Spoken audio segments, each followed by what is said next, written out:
So you have Parthenogenesis on one side and High Tantra on the other, but then you have this droop where both of them degenerate into, the rapes of the maidens for Parthenogenesis.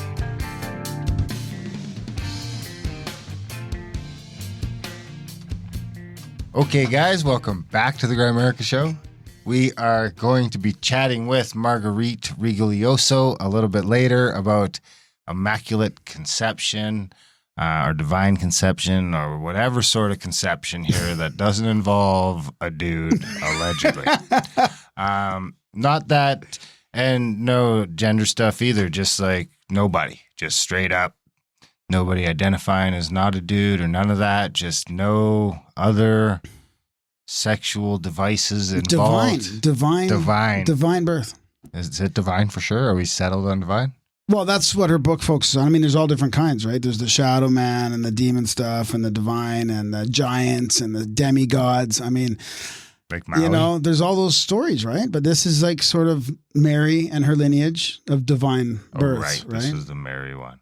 There's a fantastic episode. Honestly, it's one of my favorite episodes. It's like she said in there, we're co-creating this together, because we talked about light and sound. And I mean, it is really an interesting work for sure. Interesting work? Yeah. Was there a book? Yep. Is that the one out there on the shelf? No, I have it at home. That's a different one, right? Yeah. We're doing two Divine Conception ones. I swear that one says something about Divine Conception on the cover as well. Oh, I don't know. I don't think so. No? No. Anyway, it's a fun chat.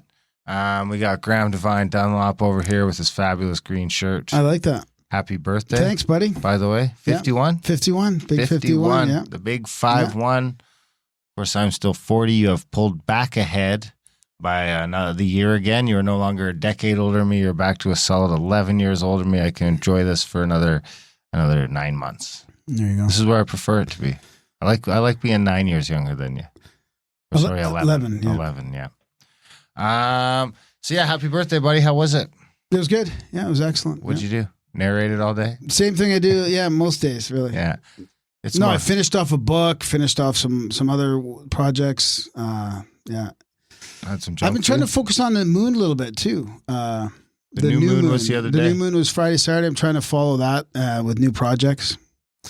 Trying to get a little bit more into the spiritual aspect of stuff, and yeah, had some junk food today. So, well, happy birthday! Thanks, buddy. Your first birthday as a full-time podcaster / narrator / part-time painter, on call, artistic though. Yeah, slash all kinds of projects, whatever you need, projects, whatever you need. Yeah. So yeah, grimerica.ca/support. Give Graham a birthday pat on the back. Thanks, buddy. 51 for 51. Of course, we got Scott here from Truthzilla coming on the show so we can get the message out. It's only, was it 2 weeks or 3 weeks now to your festival coming up? Yeah, what do we got? We got a couple more weekends and then the actual event. Yeah, so what's up, guys? Happy birthday, Graham, dude. That's awesome. Thanks, buddy. Yeah, thanks for having me on, guys. Yeah. Appreciate it. How's the show going? Before we get into the festival, how's your show going? Because you guys are kicking it, dude, right? Dude, show's been great, man. Like we started off so we just celebrated our 1 year anniversary back in beginning of June and came out right out the gate. The next interview, Judy Mikovits, you know what I mean? So it's just like, all right, here we go. Season 2. Let's do this. So it's been great, man. Quite a journey, Good for you. Yeah, it's great to see to see a bunch of guys like yourself starting up shows. Yeah. Can't have enough. Yeah, we always tell people, man, like just get it. Yeah, just go get it, man. Like and then honestly the same concept goes with kind of the freedom cell movement. We talk about that a lot, on the show, and just about how that kind of gave birth to this event that we got coming up too. Just segue into that, like basically all, very early on in this COVID thing, like we were looking for other like-minded people and heard about the whole freedom cells thing. Derek Bros, John Bush, freedomcells.org. And, we were really intrigued by it, the idea of just like forming like little communities of like-minded people. And, we went to a meetup up in Portland. We're from Oregon, here in the United States, so, we're in the belly of the beast, so to say. The Truthzilla crew, we're about 2 hours south of Portland in Eugene. And, we heard about a Portland area. We went on the Freedom Cell website and saw that the main one was up in Portland. So we went up there, hung out with them. And then that's where we actually met. Like, actually, you know who it was? It was Adam from Deborah Gets Red Pilled. Adam is the one that back when he was a listener, back before he even started the podcast, he had reached out to us and told us about freedom cells. So big shout out to Adam at Deborah Gets Red Pilled too. Anyway, so we got to meet him. You know, he's a great friend now. But anyway, so we were like, holy crap, we got to start something like this back down in Eugene. And so, you know, we started our own little freedom cell, like just started literally just a page on the Freedom Cells website. And it's just taken off like exponentially. Like there's just this huge community we've got, you know, a few hundred people in the Eugene area. We do regular meetups. And then up in the Seattle area, they did what's called Squatch Fest. Squatch Fest was like a big festival that's now bi-yearly, you know, Harvest and then Spring Awakening Festival. So I went to the Spring Awakening one back in May and I was just like, dude, we have to do something like this down here in the, you know, in the Pacific, in the Oregon area. So yeah, it just kind of serendipitously all came together, you know what I mean? And we've just kind of been throwing it together this last, like ever since May, you know, the mid-May when I got back from that camp out, and we just like got this crew together of people and awesome guy, Mark, shout out to Mark, who's letting us use his land. And, you know, he's all about it. You know, he talks about how he's done like burner festivals and been involved with Burning Man. And we're going for this big thing where it's just like, you know, we've got speakers, you know, some of the listeners might be familiar, like Matt Landman, producer of Frankenskies, Bob Sneeves, an attorney for Oregonians for Medical Freedom, Tim James from Chemical Free Body, Dr. Tina Moore, who's just a big, and you know, she's got a big voice on Instagram and has just been, you know, spitting a lot of truth this whole time. And so, you know, we got like live music and we're trying to get the humanity back, man. And so it's just, it's you know, it's going to be great. And so it's actually the weekend of July 29th through August 1st in Molalla, Oregon. So is Paul Thomas still going to be there? And if anybody wants more information about it, you can go. What's that? Is Dr. Thomas still going to be there? You know, Dr. Paul Thomas has not been on the itinerary. You know, we were supposed to interview him, but he emailed us back and said, hey, I'm about to get my medical license reinstated. So I'm kind of just going to pull back and not really get involved with any shows right now. So I don't know. Anyway, but no, we have not had any contact with him about that, but I think we were tentatively talking about having him, but it didn't work out. So anyway, but I might come down for that. But yeah. I might come down for that. But, it's in Eugene. Yeah, I would love to have you, man. No, it's in it's in Molalla. It's in Molalla, Oregon, which is about like half an hour south of Portland. So I can see how far it is. Okay. WA. Dude, that'd be so badass if you could come, man. Wallala? Yeah, it would be nice to go to a festival type thing. So you're going to have speakers, like sort of lecture type stuff and music and sort of a mix of all that? Yep. So the first night, Thursday night, is going to be Matt Landman. He's going to be doing a presentation. Like he says, like he can go for about 2 hours presentation. You know, his focus and specialty is like geoengineering, EMF, 5G, all that stuff. Yeah. And we've had him on the show too, you know, and he's just like brilliant guy. And just really knows this stuff inside and out. Has a company called Spiro, at Spiro Gear on Instagram, where he sells like EMF protective clothing and little privacy pockets. These little guys that you like put on your cell phone. Yep. Yeah, we got some of those. Yeah, they're fantastic. Cages. Yep. Yeah. Anyway, and then the movie Frankenstein. So he's going to do his presentation, and then we're going to screen the movie out in the forest. You know, we're going to watch Frankenstein, which is a phenomenal movie. You know, if nobody's heard of it or seen it, you should definitely check it out. And then that Friday, the 30th, is going to be pretty much music. We're just going to do a bunch of live music. We've got a few bands, everything from like singer-songwriters to just like rock and roll, hip-hop, local hip-hop artist named Rhyme Wave. Check out Rhyme Wave. He just does like truth rap. Like he was up at Squatch Fest, and he was just like, you know, just rapping about all the stuff we talk about. And I was like, dude, this is awesome. So that's the Friday night. And then Saturday nights, we're going to do a Truthzilla Live, which is going to be awesome. God. I can't wait. We've never done anything like that. We're going to do like a Truthzilla Live show from about 6 to 7, and then that'll roll right into all the featured speakers. So 13 hours. Fun. And then that Saturday night's going to be a whole DJ party the rest of the night. And then there's like stuff throughout the day. We got clinics. We got a guy named John who's doing this rocket stove demonstration where he's figured out how to basically heat your entire off-grid setup. You know, like you could have a hot tub, heat your house, you know, just have a big water heater just using like wood pellets. And he's got this whole system The mass designed rocket for. So heater. anyway. The mass rocket heater. Yeah. Yeah. So, and then there's a couple people like Zoe, she's a friend of the show. She's doing a seminar on like how to escape the matrix, basically. So it's gonna be good, man. It's gonna be a lot of fun. Yeah, I that know sounds you guys great. are like experts. You guys are experts in this. You just had your whole event too, right? Well, yeah, ours are a little So- different than these. I mean, this seems like Yeah. it seems way bigger than what we sort of normally do. You know, ours are sort of a little more intimate, less people, more sort of Sure. centered around one guest, that kind of thing, and not like a Yeah. whole like a slew of awesome, you know, presentations and guests and music and all that. I mean, we're thinking about doing something similar in the future, but yeah, it's definitely something Totally. Darren and I might want to check out. We'd But have we'll, to but drive. we'll mention it on our next intro as well before the last weekend before. We'll mention it again for sure. It's like 13 hours probably. Yeah. Cool. Yeah.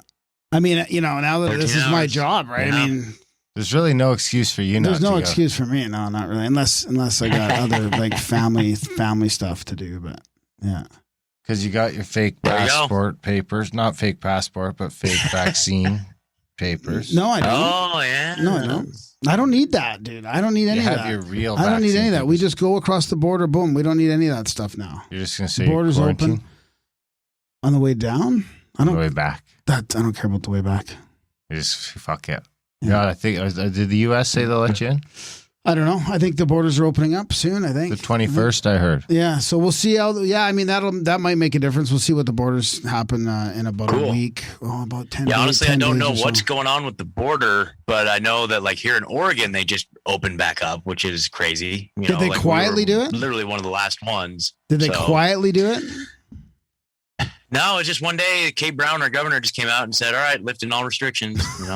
There's still some that they're holding on to, like public transit, medical facilities, stuff like that. You still have to wear the mask, but otherwise, we're just back in business. So anyway, Wow. yeah. So these Yeah. freedom cells So are it's gonna be they? exciting, guys. And then I guess I should tell the listeners too. If you guys want any more information about it, go to So it's like an Oh, yeah, agorism type festival. So play on words. It's Agorigan,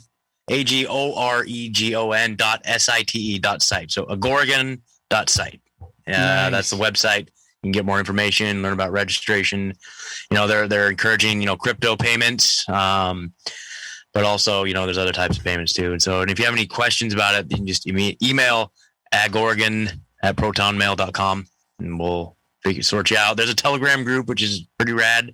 There should be a link at the bottom of that page to get you onto the Telegram group if you want to jump on there and learn more about it. Awesome, buddy. That So, sounds fantastic. Yeah. Yeah. Yeah. Well, sweet, man. I appreciate you guys having me on. No problem. I just want to mention something too before we let you go here. There is a Freedom Pages that just started up in Canada, Darren. I don't know if you've heard about this yet. It was put in our chats as well. And I don't think this is like the freedoms. We got to get into the freedom cell thing. We got to do a couple shows on that for sure. I gotta get in that. Totally. Maybe I'll get in touch with you and you can send me some guys that I should have Totally. on. And This if you one, can get Derek Bros on, he'd be the one to talk to for sure. yeah, for sure. This is the freedompages.ca. And it says the Freedom Pages is a vision born from the devastation wrought by the measures instituted in the name of fighting COVID that seeks to connect freedom-loving Canadians with like-minded businesses who do not discriminate based on personal beliefs or medical status with respect to face coverings or vaccinations in particular. Individuals in business may post listings for employment, health services, apartments, social events, dating, travel, education, legal services, and so much more, including an exclusive app for businesses to find and schedule employees. So please share this site far and wide to friends and family and associates who might appreciate this initiative. We hope to welcome you all very soon. So, yeah, there's a Telegram group and a bunch of stuff. And there's already, it looks like back east is already got sort of a jump on the west. But there's services, social, real estate, food and drink events, alternative media. So I'd like to go stuff down like this pops up. and bring the kids to Silverwood at the same time. There you go. Nice. Make a little family event out of it. Yeah. Yeah. But worst Heck yeah. case scenario, we'll Heck try yeah. and get Graham down there for sure. Yeah. Nice. That's interesting. I'm definitely going to follow up on freedompages.ca. Maybe now, is that international or is that specifically for Canada? It looks Or are like they it's trying just to roll it out it's just Canada. Yeah. Okay, that's all right. We need to maybe launch something like that down here because like spike protein free dating, like I think that's But that's the wave of the future, right? Jeez, that's what caught my attention. I don't know. Sorry, That's a good one. I like that. So, Yeah. These freedom cells, is that small groups of like 8? I thought I heard freedom cells with 8, or is that a separate thing? Or yeah. So kind of the formula that they try to follow, it's basically you have like the inner cadre, which is like you and like 7 people. So that's the formula is like you have your 8 circle of friends, very loose, you know what I mean? And then you have your middle cadre, which is like, you know, the overall group. So the way that they describe it, it's like 8 groups of 8. So that would be like your local freedom cells. So for like us here in Eugene, like we have, you know, even though in our Telegram group, we have, you know, a couple hundred people, we also have a separate Telegram group for people who've actually attended the meetups, you know, so that's like kind of the inner circle there. But then, you know, and you start to build trust amongst those people. But, and then you have the meta cadre, which is like maybe 8 groups of the 64, you know, so probably the whole Pacific Northwest would be considered our little meta cadre. And you know, we have Telegram groups for just the Pacific Northwest. So, you know, you kind of get to know and interact with these people. And then you go to some of these meetups like in Portland or like a festival up in Seattle, and you get to meet some of the folks that you've been kind of interacting with online and all this stuff. And so, you know, yeah. So I think that's kind of the recipe is the 888. Yeah, I love it. I love it. That's loose. fantastic. It's got a sacredness to it as well. I mean, I think this is the way to use technology and the way to get people towards freedom. What are you laughing at? Sounds like a recipe to gain weight. 88888. 888. Yeah. So, but yeah, man, I can't promote it enough, you know, and it's just like what I always say to people is if, you know, you go to like freedomcells.org and you don't see a freedom cell in your community or your area, make one.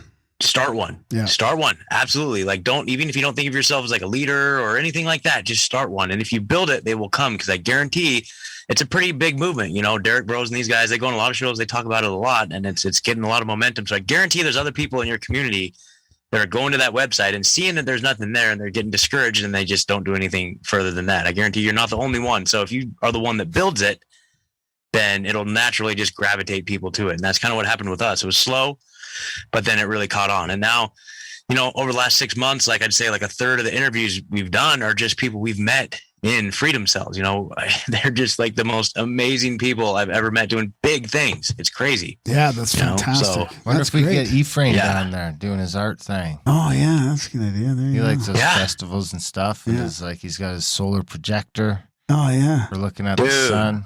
Yeah, he's a super artsy cat. Yeah. I'll send him your info. I'll text him tomorrow, see if he's into it. I'll send him your info. Right on, awesome, Scott. Guys. Right on. Well, we appreciate you coming on. It's up to you if you want to hang out for the rest of the intro or not. You're welcome to stick around, or you can run off. It's up to you. Man, I'll let you guys do your thing, man. I appreciate you so much. All right, buddy. We appreciate you, buddy. Hopefully, we'll see you in a few weeks. All right, see you guys. Sounds good. Peace. All right. Ciao. All right. Well, we got some good news, too. We got to share some exciting news. What's this? Oh, you had to... You know I don't have a quote ready. What a great fade. You know, I knew you'd do this. I knew it. What was the good news? The book being out? Yeah. Oh, yeah. Well, we'll get to that. Yeah, we'll get to that. You gonna make it? Yeah, I'll make it. They're less profound when you have to rush. Ours is now the aim of science fiction and the method of witchcraft. Though it is right to scorn false hope, we must engineer for miracles. The pursuit of science has always been the province of magic. If you feel crushed of hope, then do the work. There is no other path to salvation. Work is where inspiration rises. You are radical thinkers. Do not limit your field of action. Do not close off your limitless potential. Aldous Huxley. Close. That's pretty close. That's from Peter. Teal? Peter Gray from Scarlet Imprint.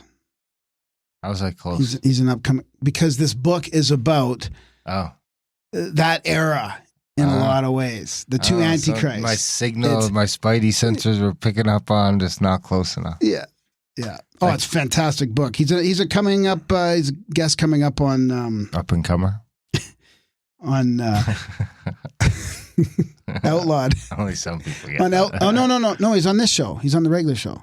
Is he? Yeah, and it's a fantastic book. It's about Parsons and Hubbard, Heinlein, Asimov, the occult, Crowley, NASA. I mean, it's unbelievable. NASA and the private operators can only honestly tell their stories if they account for black magicians and Nazi scientists, as they are the hell broth that spawn them. I was just at the used bookstore on the weekend. That's another quote. Got it? Huxley.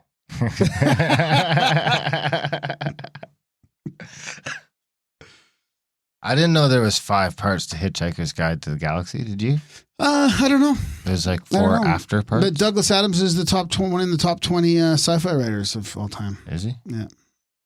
I mean, these guys, it's weird. These sci-fi writers, a lot of these popular guys they're all connected around Astounding Stories and the sci-fi magazines and a lot of the strange goings on from Crowley's work. I It's bought very the interesting. Douglas Adams book. You what? I bought the Douglas Adams book. Oh, good. Yeah, good. I need a new bookshelf again. Yeah. And then I bought American Gods. Oh, yeah, nice. It was right on the counter. I walked Nice. up. It was right you there go. for $6. Wow, yeah. That's And I'm hard like, not to. Is this somebody's? And he's like, no, man, it's all yours.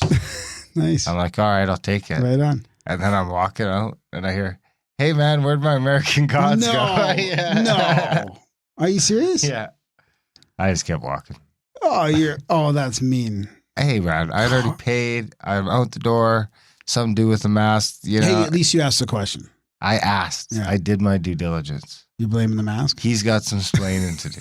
It's not my problem. I didn't hear him. You I can't got just the mask on. I you didn't can't hear just set a good book beside the till and not expect it to get bought. him. Yeah. I asked. This is my defense.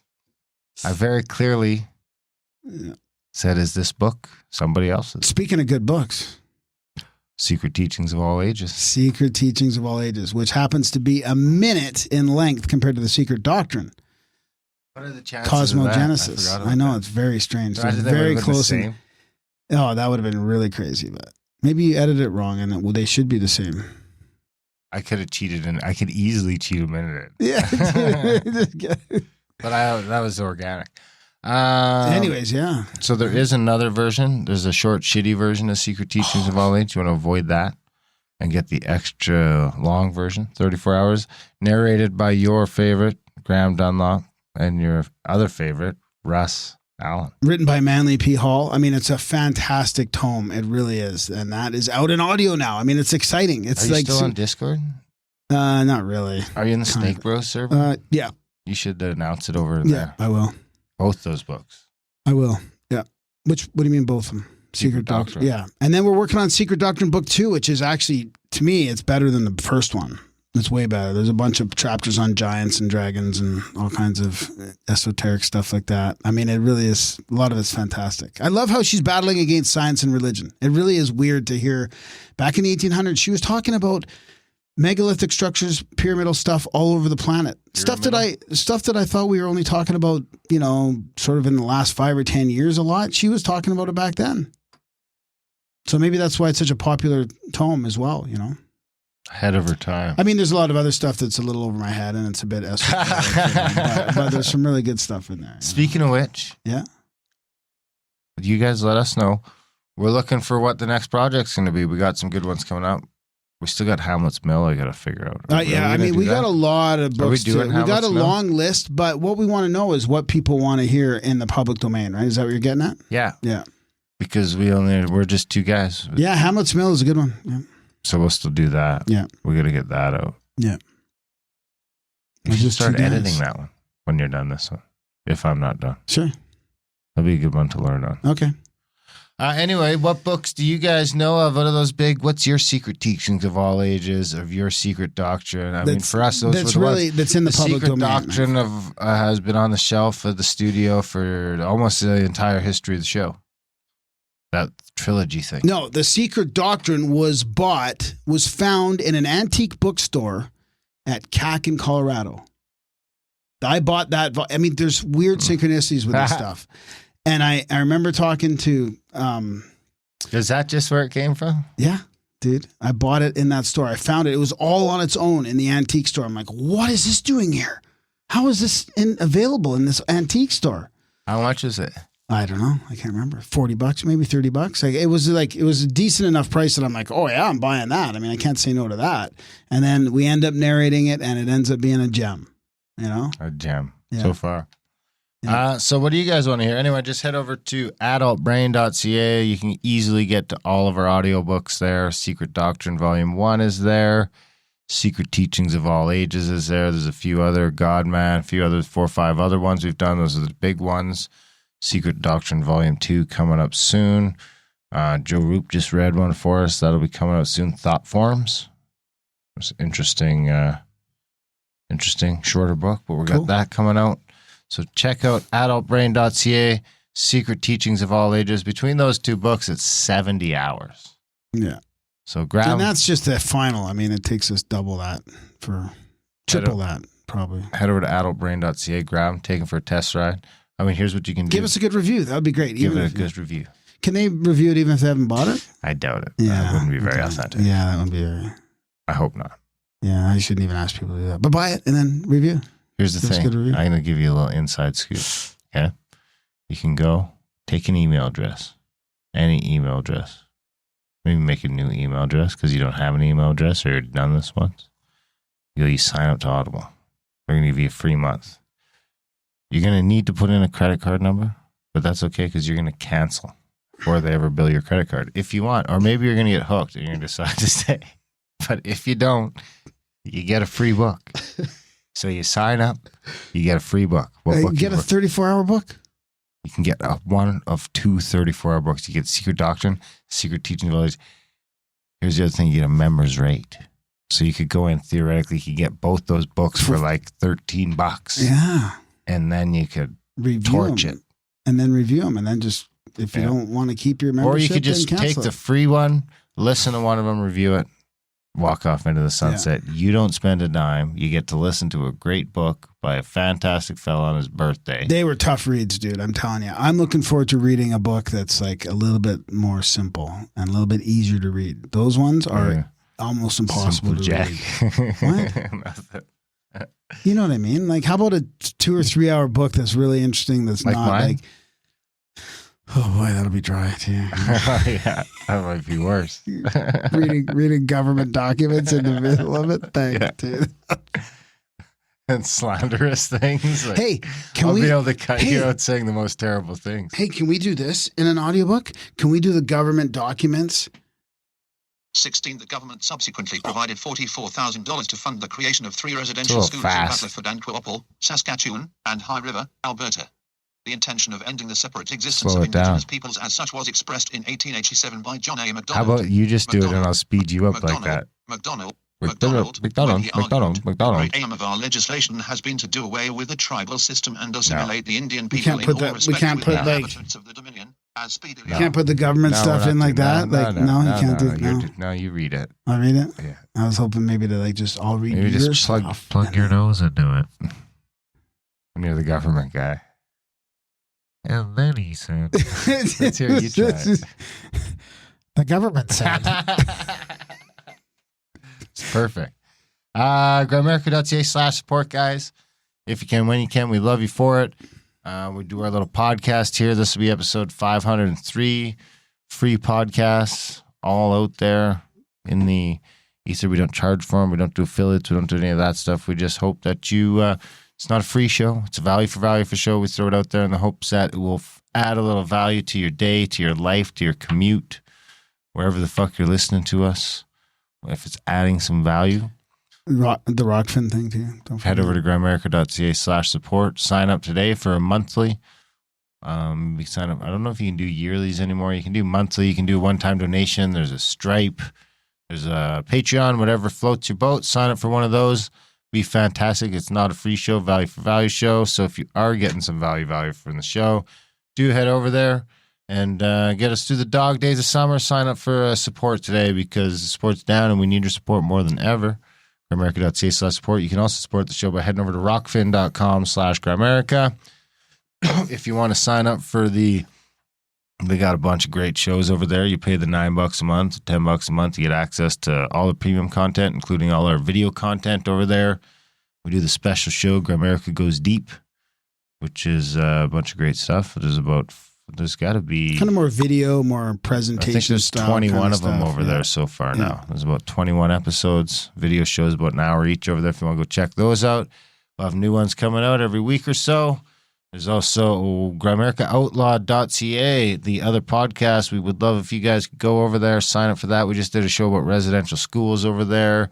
We're doing some China stuff. We're doing a bunch of residential school stuff. We're doing a bunch of important stuff. Hitting it heavy on that. Hard-hitting, heavy stuff over there. You can go over there and just listen for free. I mean, there's an hour every week that's free. There's a bonus show coming out right away with Whitney Webb. We're actually talking about throwing some extra content out over there. So that's free. Head over GrimericaOutlaw.ca. If you do decide you want that extra hour, head over to GrimericaOutlaw.ca. Sign up for Plus. You get the 2 hours a week then. And some bonus stuff. We throw some reads and stuff in the back end of that once in a while too. But it's a bunch more extra content right there. You can get the hour for free. You can get 2 hours for $6 a month. Anything else? That's about it, I think. That's about it. Are you putting in the the Rockfin stuff? We'll do the little teaser here with Matt Apocalypse on who agrees with this Randall is Carlson fantastic. Yeah, on where the Azores are. About where Atlantis is in the Azores. Yeah, he does a bunch of measurements, like going from Göbekli Tepe and the pyramid, or the Sphinx, I should say, to the pyramid, but then also all the way over to the Azores. It's fantastic. Some really interesting distances and some interesting angles between some of the old sacred sites in the Mediterranean. Hopefully not fantastical. I don't think so. It's pretty good. It's interesting to think about it either way. It is. And it's very interesting how he's using open software that he can, nobody's really had the access to that over past 2 years ago. We couldn't have even done that presentation. Bingo, bango. You heard it here first. Check out the audiobooks, adultbrain.ca. Support the show if you can. We love you for it. Enjoy the teaser and then the chat with Marguerite Rigoglioso. So I thought to myself, well, there's a European agency that's put together a load of bathymetric data, and they sort of released that in 2017, 2018. It was like a Google Earth style format. And I thought, I'll have a look on there. I'll go through Plato's dialogues and I'll see if I can find anything. And I found something. Plato describes the lost island of Atlantis as being bigger than Libya and Asia combined. And in the context of his time, that would mean a small part of North Africa and part of the Middle East. So not what we would understand as Asia and Libya today. It would be a lot smaller, but we're still looking for something pretty big. So the Azores Plateau, after watching Randall's video, was the best place to look, really. And if you look at the rest of the Atlantic Ocean, there's no other continental type crust that's underwater of a similar size. There's only very small islands that pop up now and again. And then if you look at the center of that island, we're looking for a level plain. Well, there's a level plain at the center of the Azores Plateau, about 2,000 meters underwater.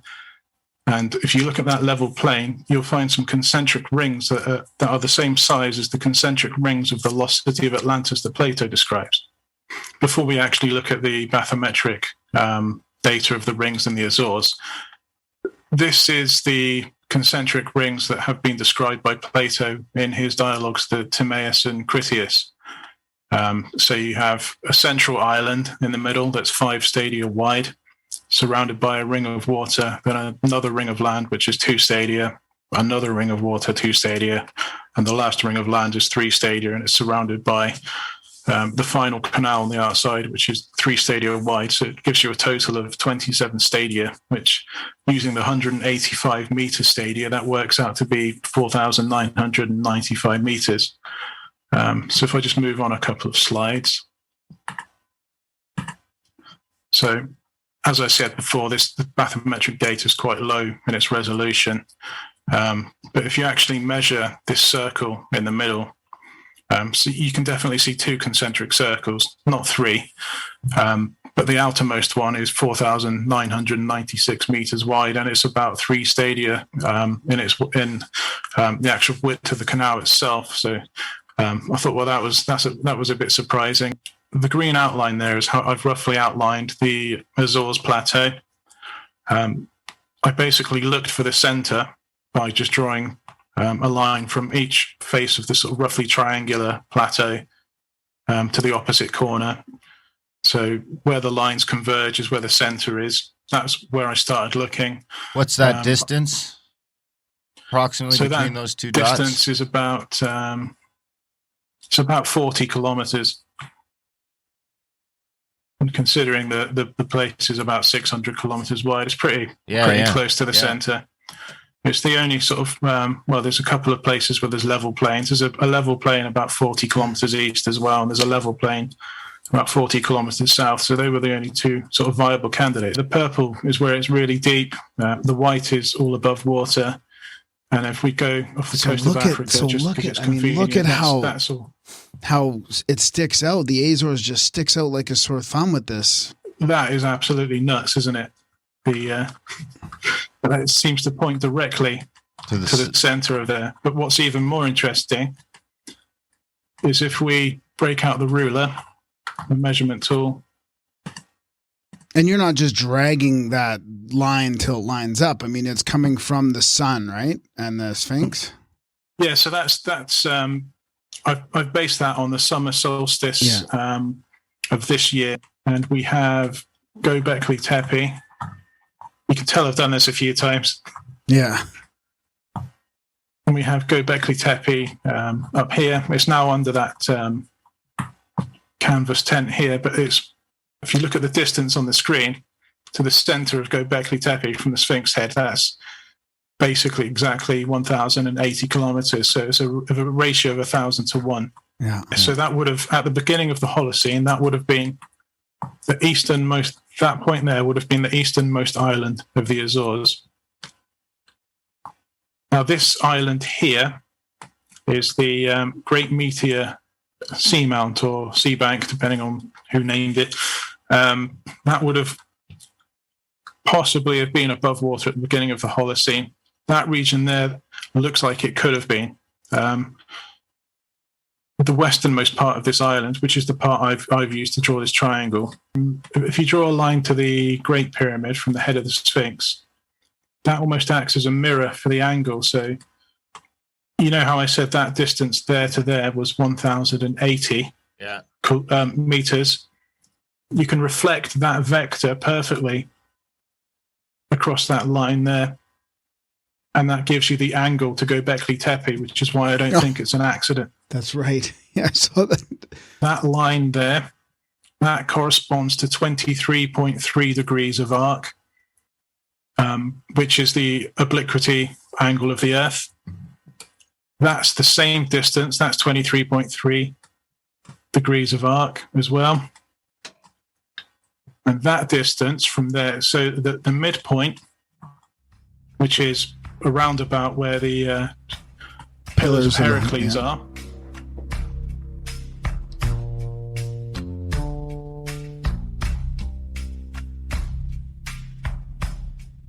All right, we got a special episode tonight about the miraculous conception. We have Marguerite Mary Rigoglioso, PhD, with us. She's the director of her own esoteric school, the Seven Sisters Mystery School. And her most recent book, among many others, is The Mystery Tradition of Miraculous Conception, Mary and the Lineage of Virgin Births. So thank you for joining us. Thank you for having me, Graham and Darren. Yes, I've been looking forward to this. It's a great book, and because we've been talking about ancient mythologies and mysteries and religions always in there, and this is a great little complement to a bunch of the episodes we've been doing recently. It's just something I've never really thought too much about, so it really got my mind going here. Thanks for your engagement with it. It's always exciting when somebody's interested in the subject matter. Yes, for sure. So, you've written books on a little bit of this before. Do you want to start on why you decided to write this book? Yeah, I have these two previous books are called The Cult of Divine Birth in Ancient Greece, and the second one is called Virgin Mother Goddesses of Antiquity. And those basically are the rollout of my doctoral dissertation from the California Institute of Integral Studies, into books that are very scholarly with Palgrave Macmillan. Still readable, though, and they lay out the whole idea that virgin birth was an actual real thing that high-level priestesses were doing in ancient Greece. So, of course, while I was starting the research, right away you're thinking about Mother Mary, even though I didn't start out thinking about Mother Mary. I started out thinking about Greek priestesses, and I wanted to do all sorts of explorations about them. But then I had this intuitional downpour that said, hey, Greek priestesses were actually doing divine birth. And so I started looking at all the references to Greek priestesses, I found a ton of evidence to support that idea. So, of course, right away, I started thinking, wow, Mother Mary wasn't alone. She had precedents, women who were all over the ancient Mediterranean world and really beyond to the whole entire globe.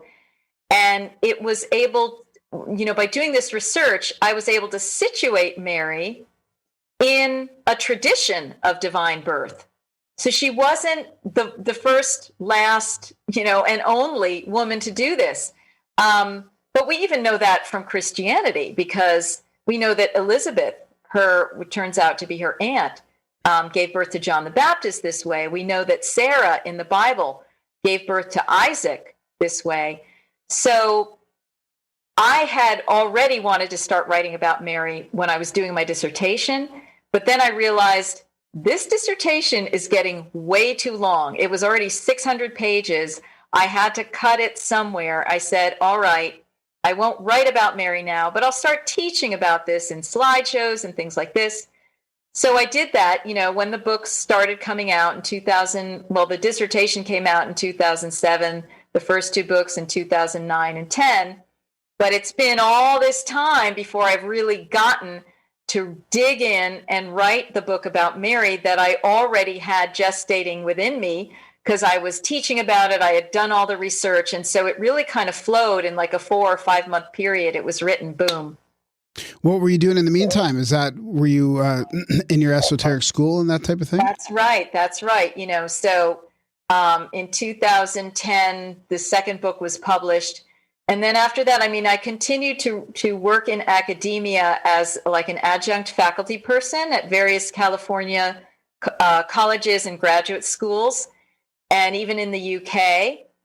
But then at the very end of 2011 and beginning of 2012, I met a person who helped me start my own school. And that's when I kind of left academia, left teaching in formal classes, and I really started weaving all of my writing and research and teaching into more and more and more experiential classes for people. And that's the substance of Seven Sisters Mystery School. But my first programs were on divine birth.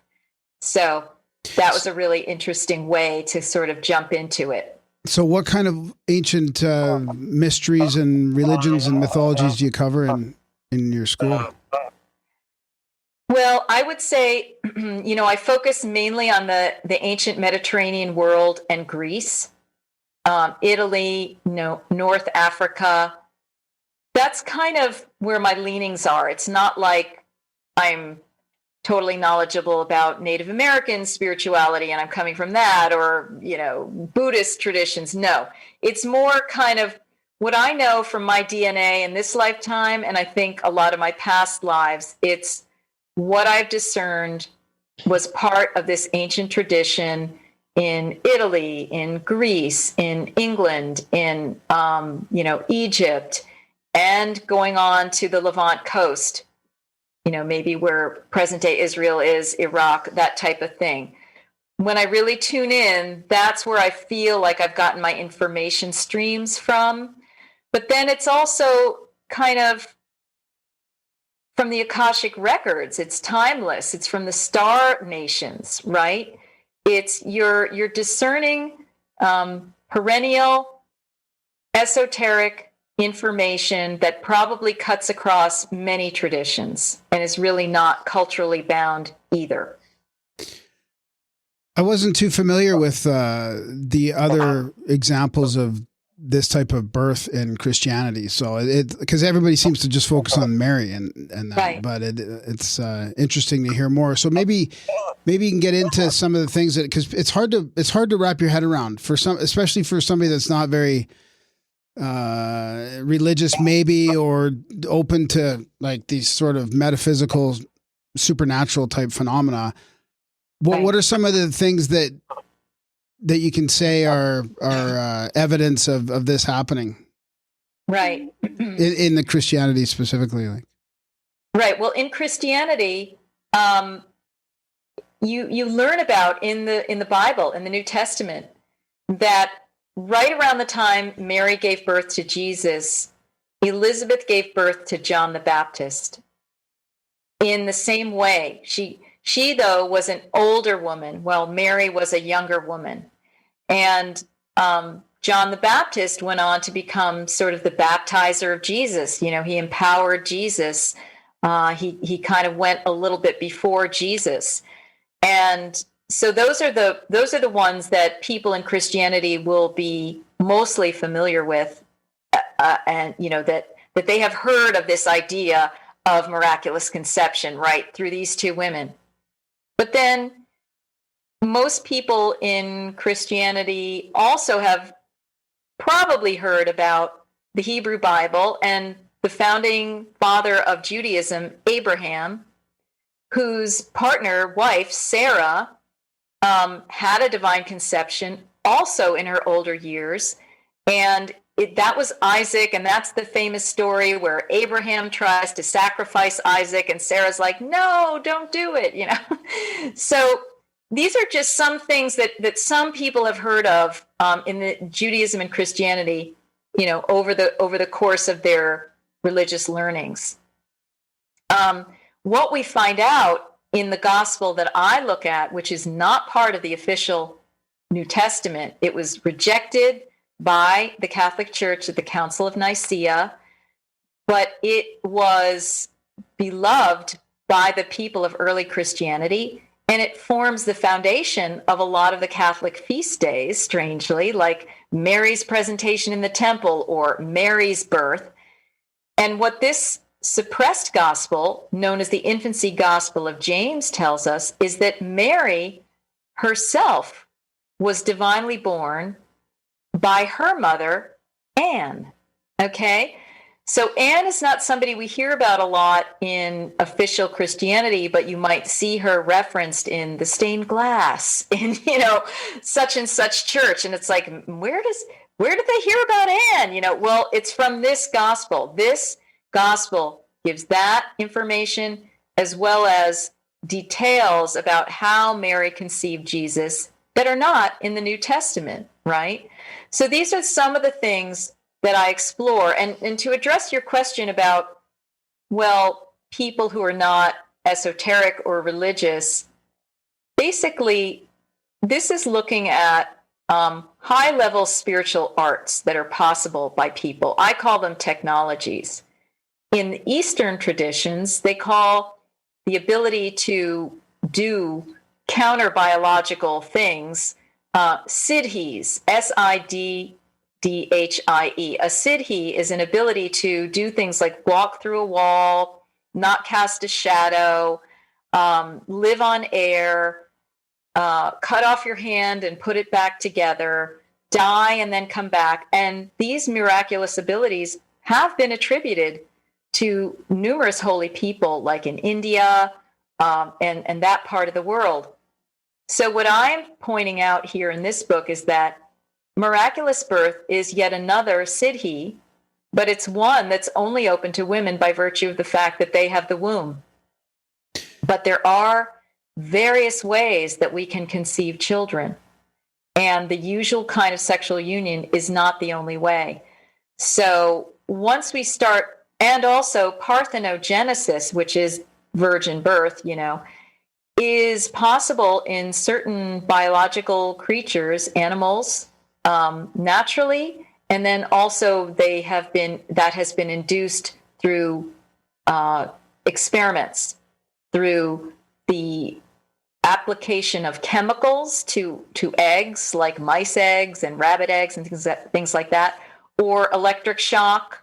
Okay, so parthenogenesis has been scientifically induced in certain beings, and this is looking at parthenogenesis as a high-level shamanic Siddhic art of women. So once you start opening the door to that angle on it, it maybe starts seeming not quite so weird, or at least you have a precedence or a context for it that doesn't just make us accept it as a weird thing that we have to go on by faith alone. And like your earlier work showed, I mean, it's not just like those three people in Christianity or anything. It is all over. And throughout the ancient Mediterranean world, for example, the mothers of Plato and Pythagoras were said to have divinely conceived these beings. Okay, the mother of Alexander, the so-called great Olympias, is said to have conceived Alexander through one of the types of technologies of divine birth. These women did not do it through parthenogenesis, which is like the woman herself becomes androgynous, male, female, and conceives, but they were mating with beings in the astral plane, non-physical male entities. So this is, I find, a continuum of these practices. And also I trace how this practice degenerated so that the women were eventually, they were being raped by these astral beings in their parthenogenesis process. And so then a different type of being would be born. Then later the women would actually actively cultivate this practice of mating with an interdimensional male. And that would have been like the Olympiases of the world. But there are other stories, even in Native American tradition, really all around the world, we have these divine birth stories. So it's not just by any means restricted to Mary or even the Greek priestesses, which is where, I find a lot of evidence that mythological and legendary women, meaning historical women that we've forgotten were historical women, did this. So you're talking like even incubus or sort of, you could say even demonic attacks or shadow people, or, I mean, Yeah. and also I guess the gods or the giants as well. Like it seems like there was maybe throughout time that might have changed, or I don't know the difference between them, but it seems Yes, like definitely. No, really, Graham, what you're getting at is in the Bible itself, where it talks about the sons of God cavorting with the daughters of men and giving birth to the Nephilim. That's a clear example of a use of a type of divine birth technology, but not for positive means, because the Nephilim were not that great, And yes, there can be all sorts of spirit attachments, sexual predations, and rapes that go on. We have many women contemporarily reporting astral intrusions during their dream time or during their medicine ceremonies, or other types of things that are unwanted. Some women have actually cultivated this. Some men have cultivated this. But at its most extreme negative level, we're talking about the demonic use of this divine birth technology to bring in the Antichrist type of energy, all right, the opposite of a Jesus onto the planet, and most likely those beings are or have walked around. Yeah, I was gonna kind of go down this path in a little bit, but it seems appropriate now, because you mentioned these traditions and the 7 or 8 women that would get together in their temples, that type of thing, and go through this process. I pictured this lineage maybe moving on in secret throughout the ages. And then is there also a darker lineage, a sort of a more evil aspect of that, where there might be people trying to do what you just said, like bring out. Yeah, I think there's a light, because we're in duality, there's always the path of light and there's the path of the demonic. So most likely there were numerous Rosemary's Babies types of situations going on. It may still be going on. It might be part of the Illuminati. I can't say for certain, but I would intuit that.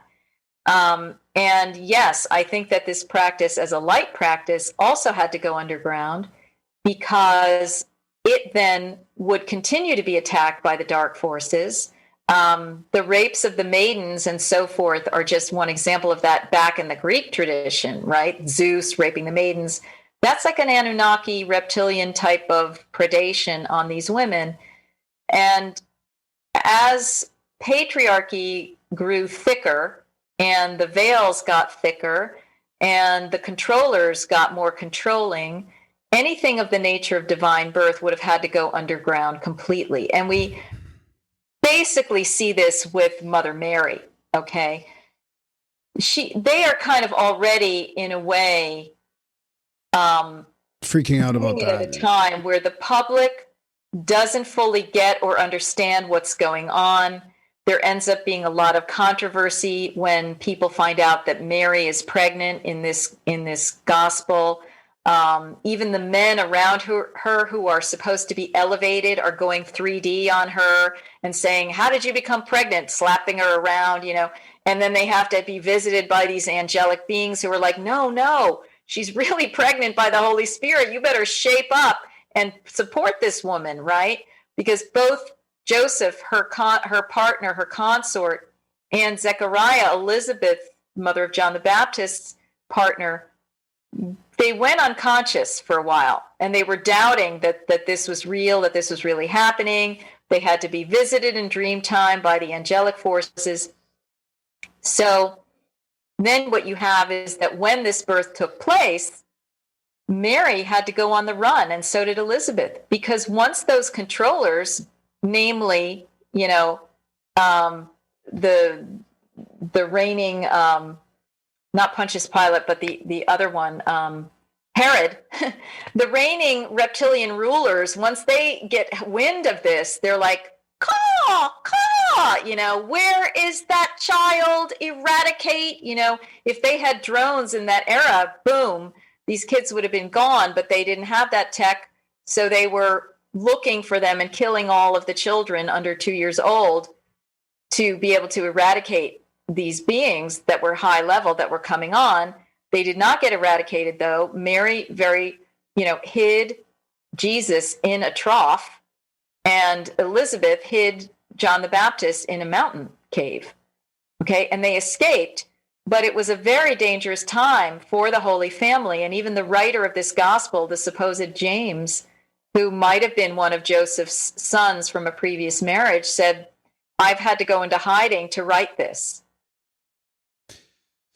Regardless of how it happened, whether it was through like the spiritual sort of interdimensional incubus type thing or the divine birth itself, do they have to be virgins at the time? Like, has there been any instances of pregnancy through like shadow man or incubus type stuff if they're not virgins?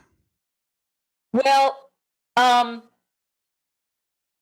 going to have some weird questions like that. No, it's a great question, because it is the exact point of it all. This is, Mary's virginity has been used as a weapon, by certain religious institutions and as an oppressive force for all women, saying, if you want to be good, you have to be a virgin. No, the point is that Mary needed virginity as a part of the technology to do this, if she wanted to do it in a high level, because she needed to be sovereign so that she could completely connect with divine source creator herself in her high spiritual elevated way, without the influence of another male's energy or karma.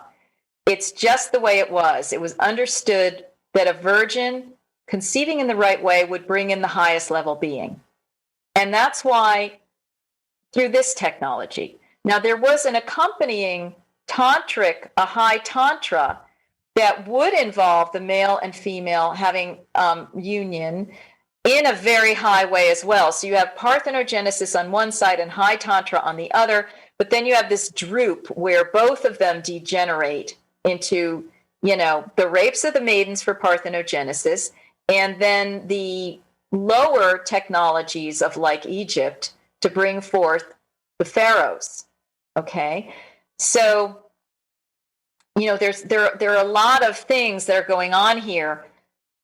Usually, what I understand is that even the tantric priestesses, though, reserve themselves sexually for this ritual activity.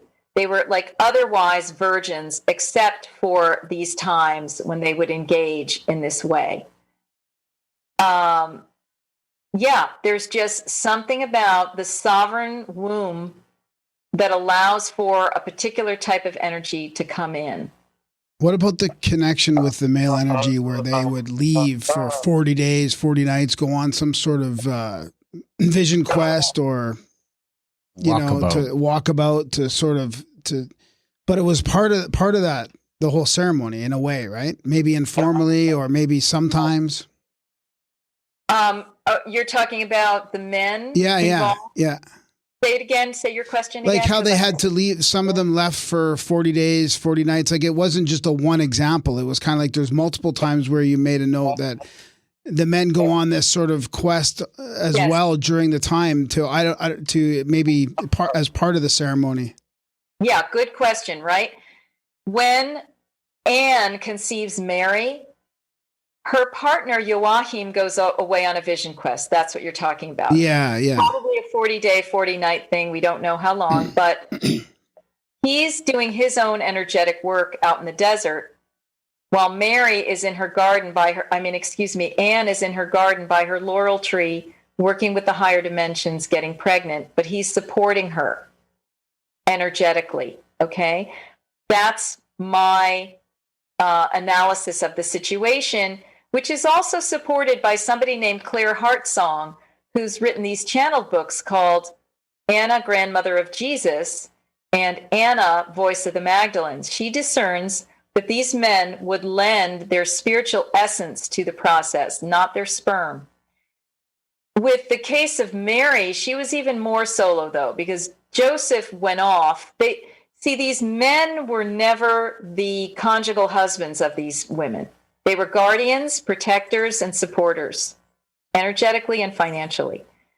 Joseph was assigned Mary in this gospel by divine synchronicity to be her guardian, but he did so reluctantly because the situation is seen as a kind of marriage, even though it's not an official marriage and it's not a sexual marriage. But she was so much younger than he was that he was like embarrassed about this whole thing. And he had to be really induced by an angelic being in his dream state to come back into his role.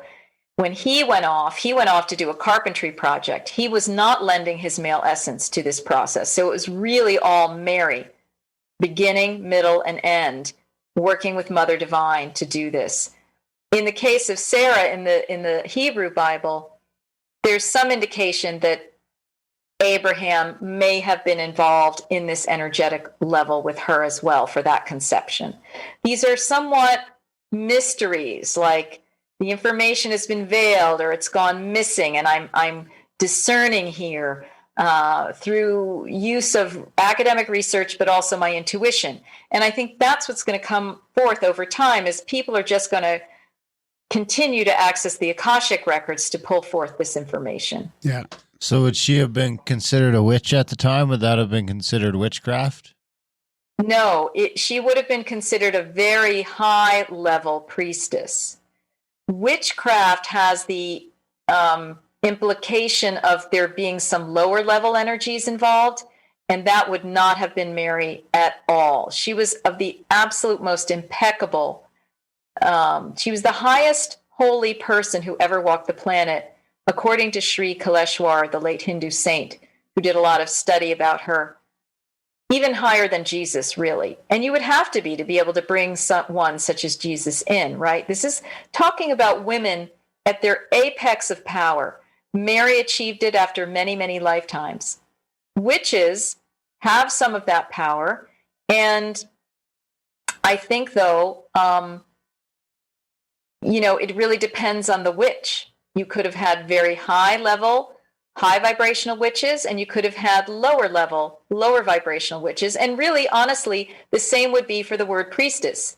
You could have your high level and low level. So I don't mean to like cast an aspersion over the word witch, but that is not something that would have been used for Mary in any way. It seems like it's also something that came about more towards the Middle Ages or the Dark Ages, or a little bit after that sort of the area around 2,000 years ago. Yeah, it's a term that came up later. I mean, at the time of Mary, it would have been like sorceress or that kind of thing that you get into. And I'm sure there were people who might have called her that, like, wow, what kind of magic is she doing, right?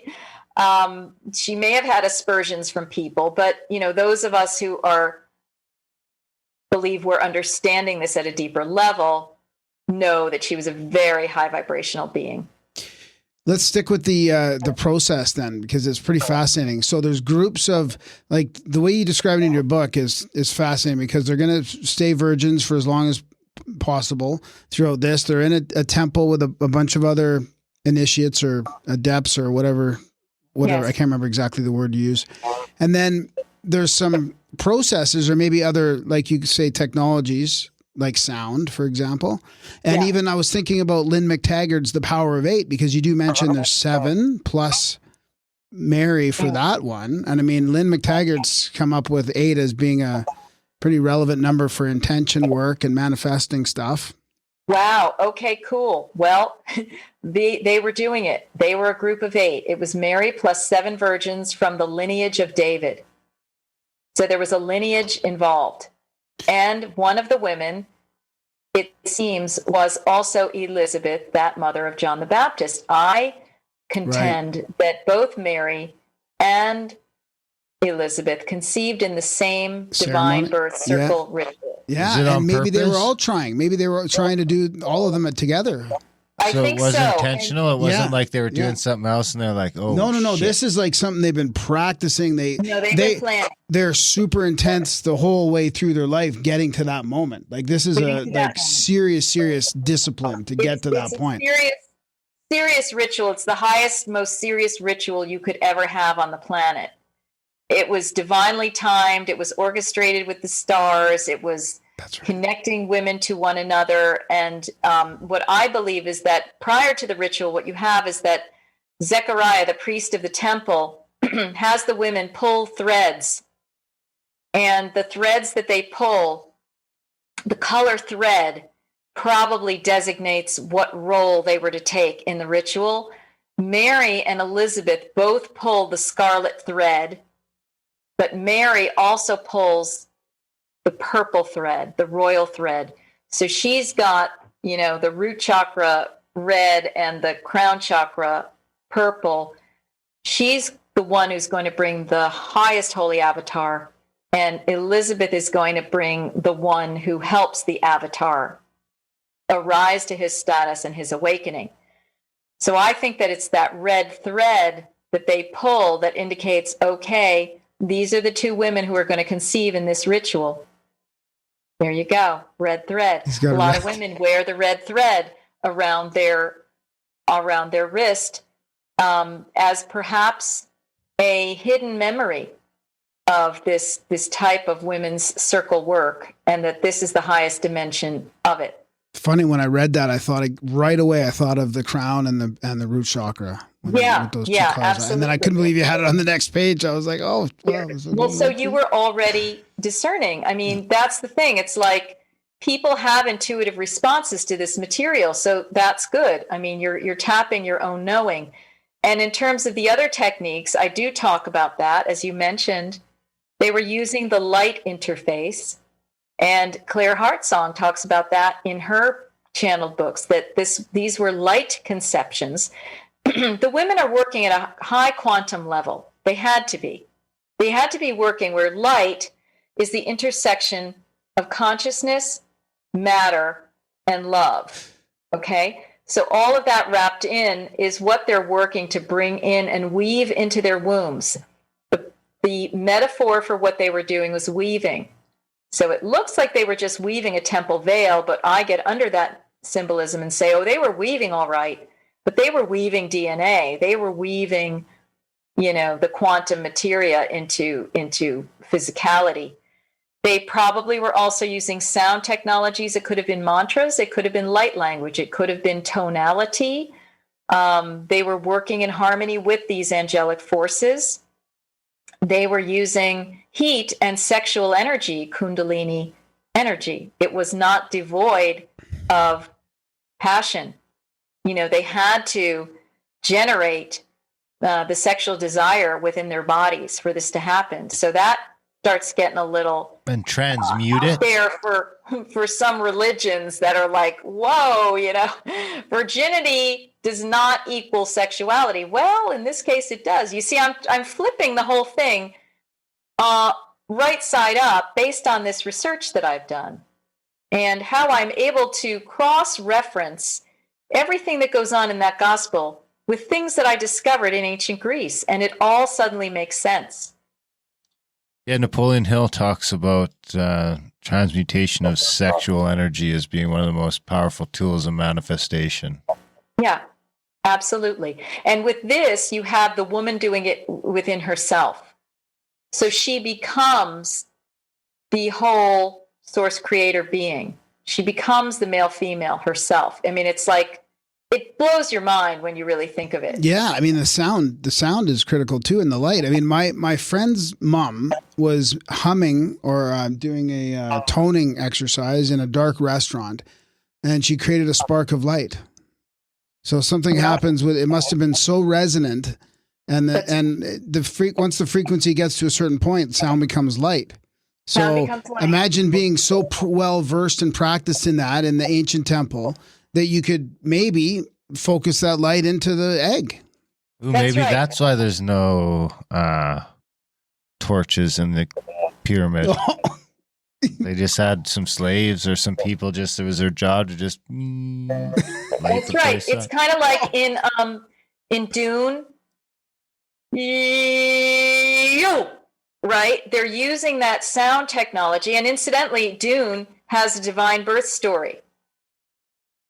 Okay, go check it out. Which one? I read them all. There's a huge Dune fan. He just read them in the last few years. The first Dune book. If you go back now and look at it, the main character's mother is a divine birth priestess. That's how she's conceiving. Go check it out. So I love what you're saying, Graham, about sound becomes light. I had never consciously thought of it before. I'm going to have to credit you. This is where the dualities become one, the polarities reverse,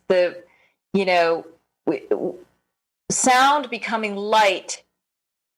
That is the technology right there. Okay. You heard it for the first time on your show. Yeah. All well, right? my friend's mom, like she's into singing bowls and all this kind of toning and all that. And they saw the spark of light when they were humming. I mean, it's like a match. Yeah. It's like striking a match. So I think when that's profound. This is like a missing link. That's why I love these interviews, because a lot of times information comes through and that seems right on to me. And imagine they're practicing this for years and years and years, for decades, for generations. They've been practicing this. Without all these other distractions, I mean, imagine how much power they have spiritually to manifest. That's right. Light and sound or whatever in the temples and 8 of them together focusing on it. I mean, that's right. When you have the women working at a very high level, right? So these women were like the highest impeccable people, which is a rarity right there. But because Mary herself was already divinely born from Anne, she was an avatar, okay? Because the purpose of this is to bring in an avatar, a very high holy, high vibrational being. Mary was already that from her mother, and then she's doing it, bringing in Jesus. It's like double holiness. She had high ethics. She had high abilities. She was trained by her mother first from the first 3 years in her mother's bedroom. And the virgin priestesses would come and train her. And then at 3 years old, she was brought to the temple and continued the rest of her training until she was anywhere between 12 and 16 years old when this conception happened. Fascinating. What about modern people? Like when after reading your book, and we were talking to somebody the other day about Sir Francis Bacon, for example, who the Queen Elizabeth, Anne, I think is also her name, which is interesting. She claimed him as like a stepson, or like he was so close to the royal family that she kind of considered him almost one of her sons. And I started to think about all these people from history, like Paracelsus or Count Saint Germain or Sir Francis Bacon, Cagliostro. Like, I mean, because there's something about these people that are they're at a level that you can't even imagine. Yeah. You know, a human being, like at the sort of level of maybe like a Jesus or a Buddha or something, you know? Yes, and I think that is true. And it may be that they came in through divine means. Certainly, there's stories about this with Buddha. There's stories about this with Lao Tzu. But I know you're talking about like the Western esoteric tradition. Paracelsus, if I'm recalling correctly, there are some stories in there. Was he working with the homunculus? Yeah, I think so. Okay. So see, and here's the alchemy and all that. And that's why I was thinking that's sort of more proof in a way, or evidence that this can happen, right? Here's the thing about alchemy. It's the male's attempt at divine birth. Oh, interesting. Yeah. All right. Because they don't have the physical goddess-given womb within their body that is the only vessel that will allow an ensouled being through, which is why the gods are always raping the goddesses and women. They still have to have a womb in order to bring an ensouled being. I'm sorry, no amount of cloning is ever going to replace that. And that's what's bugging the hell out of them, these controllers. And they're trying every which way to create an artificial womb. Do you think that do you think that the secret schools made it through all the way? The lineage made it through all the way? Like, do you think there's some people practicing this now somewhere? Yeah, that's the thing. I'm putting it out there. I am asking to know whether there is an unbroken lineage of divine birth. I put it out there. If it is meant for me to know in safety and in confidence, that information will be brought to me. It may not be mine to know in this lifetime, and that's fine. If there are people doing it, blessings to you. You know, if you need to still keep it under secret wraps, great. That's fine. But yeah, that homunculus thing was very interesting to me when I was first doing the research on divine birth in ancient Greece. I really went far and wide and deeply with that whole thing. And I don't know if Aleister Crowley was in on it or whatever. But anyway, the alchemy, the hermetic vessel is meant to be the womb. That's what they were trying to do. Forget gold, although gold is really a high vibrational thing. They were trying for that too. But they haven't really been able to create gold.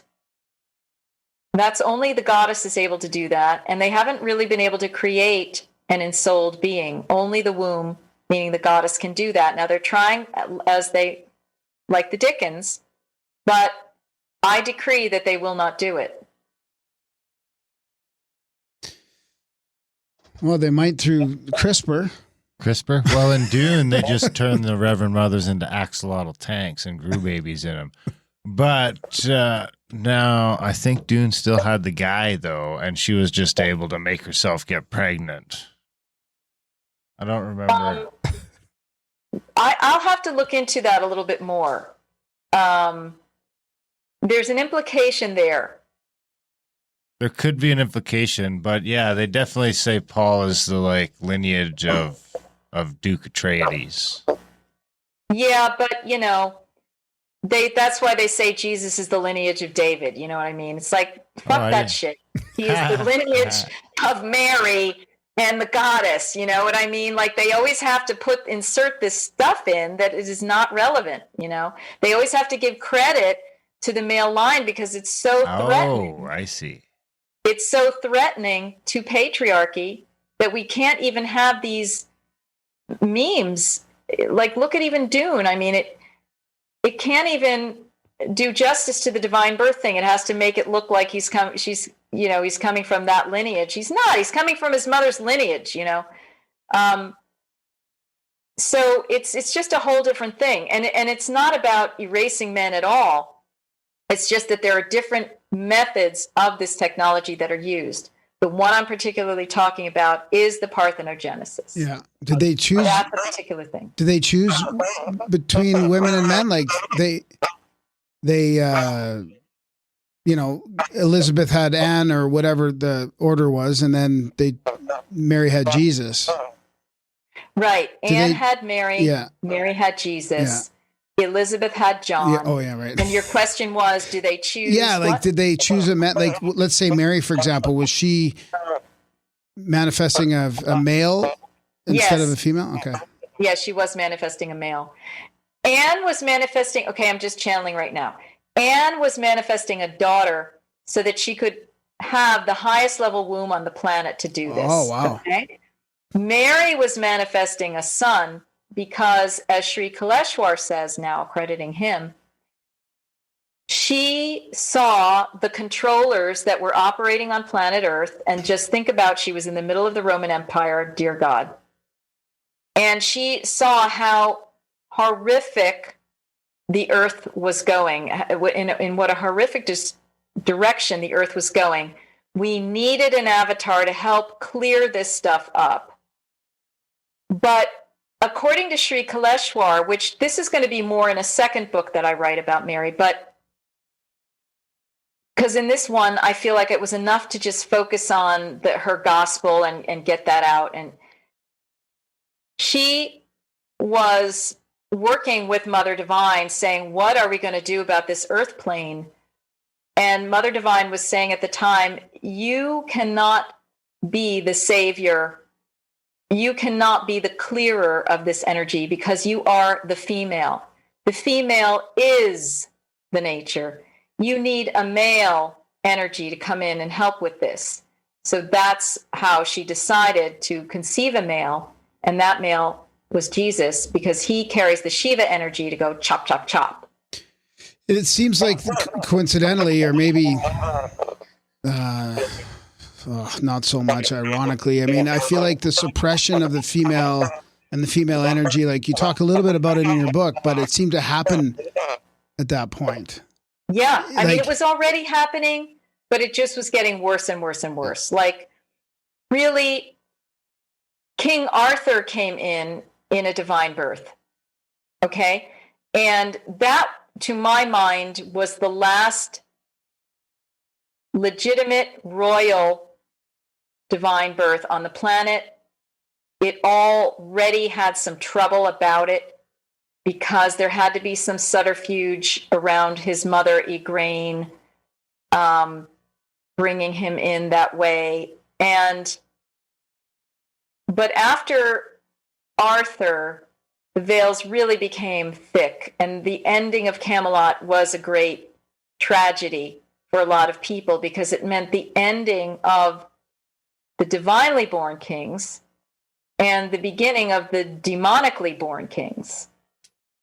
That's what I'm channeling right now. Now, there is something about that transition to Arthur, which is why Lisa Renee is talking now about the return of Arthur in the Albion, which he means like the plasma of the earth, and that is returning.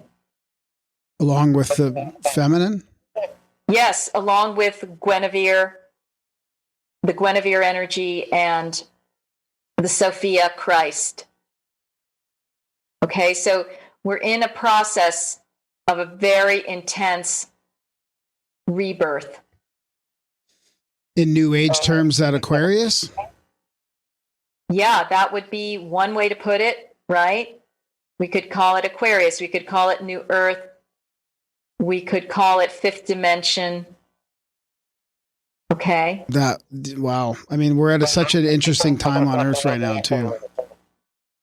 Yeah. And I mean, a conversation of this nature, because, you guys are carrying codes, more information can come through the three of us, right? Not all my interviews go like this. It's kind of stays at a certain kind of level, but we're like co-creating actually here. Wow. I get the shivers like twice now. Yeah, I know. I mean, I could see you too. You both went whoo a couple of minutes ago when you were like, holy crap, Yeah. this is This is more than we bargained for. This is great, but we didn't even know we were going to go to these places together. Yeah. Fantastic. Well, what else do you, where do you want to go from here then with this? Oh my gosh. Well, let's just take a minute and see what wants to come in. And if anything, pops into your mind, let me know. But so really, ultimately, this is not about power. It's about love. Because what we've been talking about a lot seems like it's at the level of power. And it is. But really, this is all about bringing in the love energy, and the love energy as the healer and the remedy to all of this controlling business that's been going on the planet. And really, Mary's name means divine love. If you break it down into its Egyptian form, Mary. And Jesus was all about love as well. But a kind of a fierce love, a love that's united with wisdom and that's grounded into the earth. So we want to always remember that's where we're coming from, that's who we are, and it's where we're going. Yeah, that kind of gets to the advice of what should we do during this time, I guess love is the answer. Love is the answer. It's the substance and it's the goal. It's the road. It's the method. Love's always the answer, I suppose. It comes up so often, doesn't it? Yeah, it's become a trite saying, but at the deepest vibrational levels, it's completely profound, and it's healing, and it flips and reverses everything, and it makes anything that isn't love fall away without it being a battle. Just by virtue of its own vibration, love is that. What about more advice for people to get into that vibration or love a little bit? Maybe even for the males too, That's right. Well, we all have a heart, and we all have a connection to the womb in one way or another. Men have the Nada Bindu point, which is a point of creation in their body. Women have that as well, and it leads you directly to Mother Divine's Holy Womb Chakra. So it's not about men versus women. It's about, just there's some functions that the human womb can be responsible for. But in terms of coming back into love, we're still working on the healing on the emotional levels and the physical levels, right? We still have a lot of healing to do. So all of this has to go together, because we don't want to be 11:55 p.m. with spirituality. We're so high, but we're like 4:30 p.m. in terms of our emotions. We haven't caught up with ourselves. So we have to keep doing this plain old psychological emotional healing. It's a really big time for that. And the work of Gabor Mate in bringing to light the trauma that has been perpetuated on us for hundreds and thousands of years, that's coming to light. So we're understanding what trauma is, how it affects us, that it creates negative behaviors, negative emotions, but it's not the people who are to be blamed. It's that we're in this whole field of it.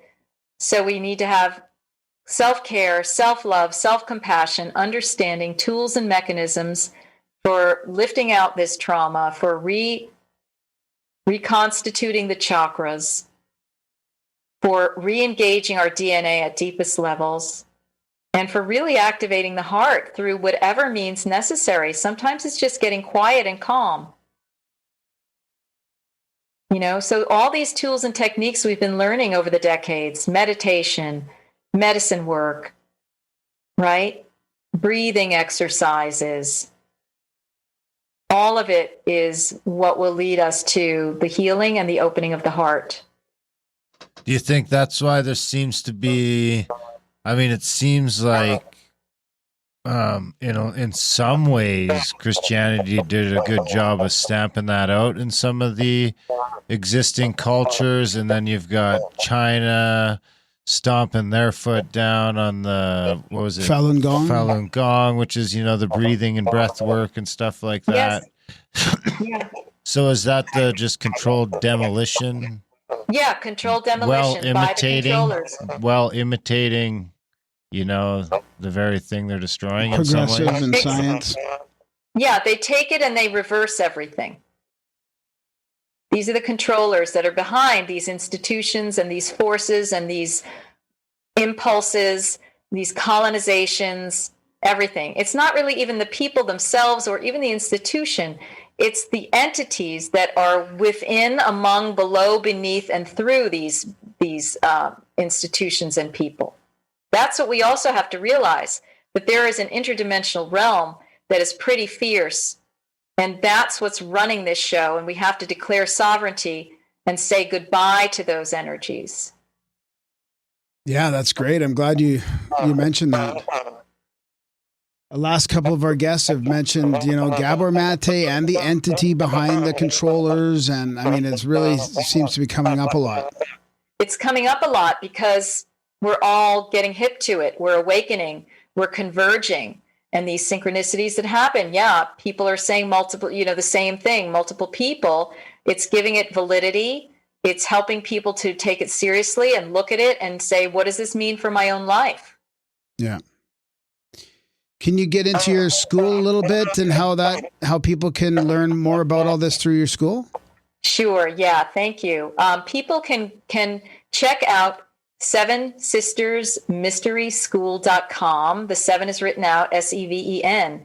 And there you will be led to courses that are relevant to the material I've been talking about regarding Mother Mary, regarding the Holy Womb, regarding divine birth teachings, and also regarding an oracle training that I'm offering again for the first time in 3 years, which will allow you to develop qualities of seeing that the great female masters and male masters have had on our planet. I provide some tools that help you in a grounded and safe way be able to open your knowing to and your connection to divine Sophia Oracle wisdom. And for those who want to do more intensive divine Holy Womb work, it's the Holy Womb Chakra teachings. And there are many free offerings that I have, videos. I work one-on-one with people. I have blogs, and there's just a lot of content that people can discover by going there. And of course, my books, The Mystery Tradition of Miraculous Conception, which is available on Amazon in print, ebook, and Audible, which I really recorded it mindfully to be able to transmit energies through it. And then my first 2 books, The Cult of Divine Birth in Ancient Greece and Virgin Mother Goddesses of Antiquity. They're sold wherever books are sold. Amazon, Inner Traditions website, my publisher of the newest book, BarnesandNoble.com and indie.org. Awesome. Didn't they name that artificial intelligence Sophia? Yeah, they probably did. Yeah. Oh yeah, there's so many weird names like that. Even all the rockets and a lot of this high technology stuff is getting named like these ancient. They co-opt it. Yeah, exactly. The names of the companies, the names of the tools and technologies. Drone. I mean, ISIS. Oh my gosh! It's always usually creating a reversal. Yeah, a reversal grid on a very high vibrational element or aspect. There's also a space on your site there. Is that still going? There's a male sort of shamanic teaching in there as well? Yes, I do. Sessions? For men, I give sessions to men as well. And I have a course called Cultivating Your Shamanic Power as a Man. That's just some good basics there. It looks really cool. So, and some of the other courses men have taken, and I have a whole back library of courses that I don't even put on the website visibly because it would just overwhelm people, But if you get on my email list this summer, we're going to be offering some of those at a discount. And those are really great topics, about the male gods. I have one called Gods We Trust. and it's about Jesus, Asclepius, and Dionysus, right? So I've been doing a lot of esoteric teaching over the years. Yeah. That's great. Well, thanks so much. Darren, do you have any other questions? You. No, yeah. Thanks for coming on the show. We appreciate it. It was fun. Yeah, that's You're great. welcome. Graham, Darren, it's a pleasure to be here, and blessings to your listeners. Thank you, Marguerite. Thank you, Marguerite. Have a wonderful evening, and Thank let us you. know when the next book comes out. Yeah, for sure. Will do. Yeah, we'll have you All back right. on. We'll get an update. Okay. Thanks. Love to you both. See ya. And that was our chat with Marguerite. What'd you say? Well, that was one of the more profound chats I've had in a while. That was pretty intense. Opened a lot of, Yeah. connected a lot of dots. Opened a lot for of you. shockers. Were your chakras are open? I don't know. I had Careful. the shivers a Careful. couple times. Got a little all glossy eyed there, even. Oh boy. We could have a cry It's on like the the- podcast. I felt like the drums at the Elton John concert were going off. Don't cry on the podcast. It's going to seem so inappropriate when I burst out laughing. And it won't that even was- be on purpose. No, that was good. I mean, honestly, There was some mic problems. I'm really, I think it was coming from her, Coming through her laptop. laptop, I mean, at yeah. first I thought it was only me, but then it started to do it with you a little bit, and it could be the tone of our voice. But yeah, we got to make sure that people have their their earbuds in just for that. Like that was the real reason why there. That's why. Something's activating our mic when we're not talking. So when Well, we we're do both talk, coming it out of our goes through. laptop or Yeah. our computer. Yeah, but sometimes it doesn't matter with people. Depends how good it is, I think. But I was so interested because I thought you might be skeptical of this topic, and then, man, as we got through it, I kind of saw you coming around a little bit, and then the Dune thing, and just the Did you? You saw me Yeah. coming around? yeah, No, I think you projected that. I felt it. Oh, did you? Yeah, When your chakras are lighting up? yeah. No, honestly, I feel Well, like the it's sexual energy thing kind of made some sense with the Napoleon energy, Yeah. but I don't know. She's gonna have a hard time disproving Paul being part of the line of the Atreides. I mean, he was the first male Reverend Mother, I guess. I mean, that he's got the powers of the Reverend Mother, but I don't know. Divine birth for Paul is a stretch, I think. Hmm. Plus, Paul's only one book, and then there's the whole rest of the series, which in the end has more to do with Duncan, Idaho than anything else. Yeah, I haven't read it in so many years. I think I read it when I was a kid. All 8 or just the first No, one? just the first one. Yeah. I don't know. I mean, we've got a lot of. I just love how Dune's been coming up so much lately, dude. I don't know why. Why is that? I don't know. Is it just in people's consciousness, or Maybe all the people are finally reading Dune, and so it's flying around. All the people I've been telling to read. I've heard from a few people they've read it. Yeah. So maybe that's what's going on. No, I've heard from people outside of like your influence. Oh, really? Yeah, like a lot. If she's outside my influence. Yeah. Well, the I movie's loved coming it. out Man, too. I love this the episode. movie's back to coming out in October, I think. I feel like checking out her shamanic course there. I might look into that a little bit more. There you go. Yeah.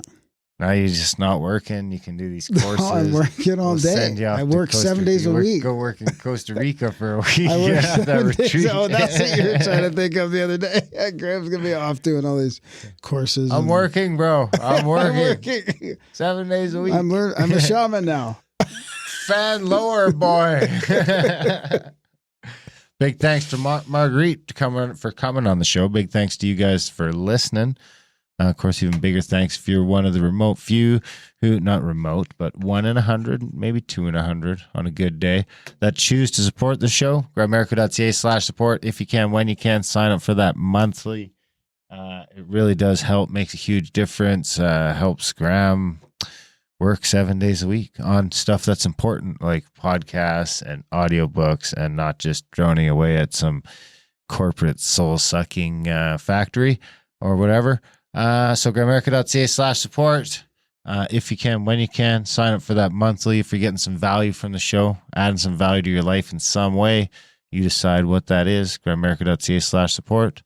There's a bunch of other ways in the show notes you can help that don't cost any money. You can do that right now. Share the show, review the show, join the chats. buy some swag, maybe. Grimerica.ca/swag. Facebook this shit. Tweet this shit. We're shadow banned on everything. Oh, So even Instagram's not working for me now. you guys got to spit that shit out. So yeah, grimerica.ca/support. Share this shit. We love you guys. Thanks for listening, and we will see you next week. I sat on the wall.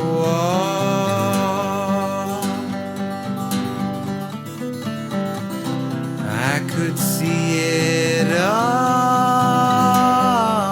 Trickery was afoot, and evil was at its root. The people were scatterplots.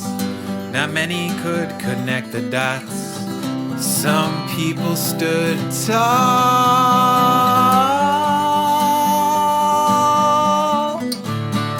in spite of their righteous voices made small. Put down your phone, your soul's turned to stone.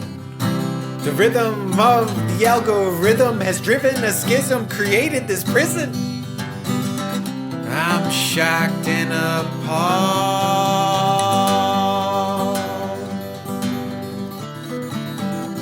at the technocracy's gone, pulling strings of marionettes, setting traps in cybernets. Infinite scroll as addictive as cigarettes. Cat videos for freedom of the press. People that stand tall, in spite of our righteous voices made small. Put down your phone, your soul's turned to stone. The rhythm of the algorithm has driven a schism, created this prison. Double click uninstall.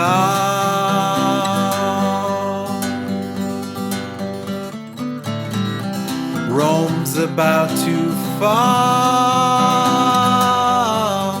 This hard drive is corrupted, and our minds have been abducted by a silicon dream so seductive. When yelling at bots becomes unproductive, people, we need to stand tall,